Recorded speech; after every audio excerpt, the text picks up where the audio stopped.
So you guys launched in the midst of a really interesting time in e-commerce, in the throes or at the end of the pandemic and all of the shifts that had in pricing and I think all the more important for like business owners and merchants to keep an eye on their profitability. There were all kinds of fulfillment and shipping challenges. There's more of an appetite building amongst e-commerce brands and merchants to be more data driven in their decision making around pricing and just like overall with all of their decision making. The entire industry is moving that way. First, it was the containers coming over from Asia, increasing 10x in cost in like 6 months. And then you have like FedEx and UPS keeping their holiday peak rates. When we were first starting, it was like COVID boom, stimmy checks, everything was great. When we would ask people when the last time they touched their prices was, it was like probably 2 years was the average answer. And in some cases, much longer because it was working. Now, all of those things are happening really quickly. They're driving costs up. All that to say,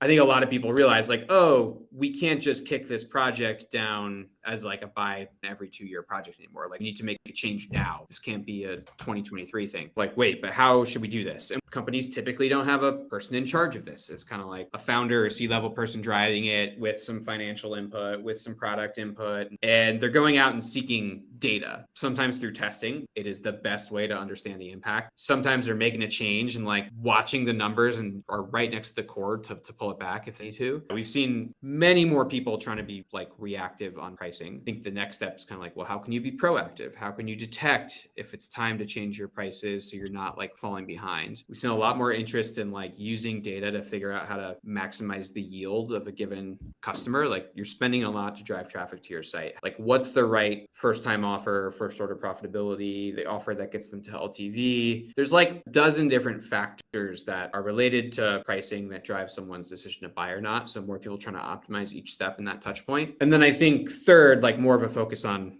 contribution margin instead of just revenue. Like I think 2 years ago, if your top line was going up, your bottom line was going up. But now that relationship is broken and profit is clearly the more important ones. Things like focusing on first order profitability and not relying on an optimistic LTV. So yeah, I mean, it's helpful for us. It's kind of fortunate timing that all these things came to a head as we were launching, but that's also why we've casted this broader net into like profit optimization. Like a lot of these brands, both from expertise, tooling, experience, are just kind of starting from zero on how to optimize contribution margin. Yeah.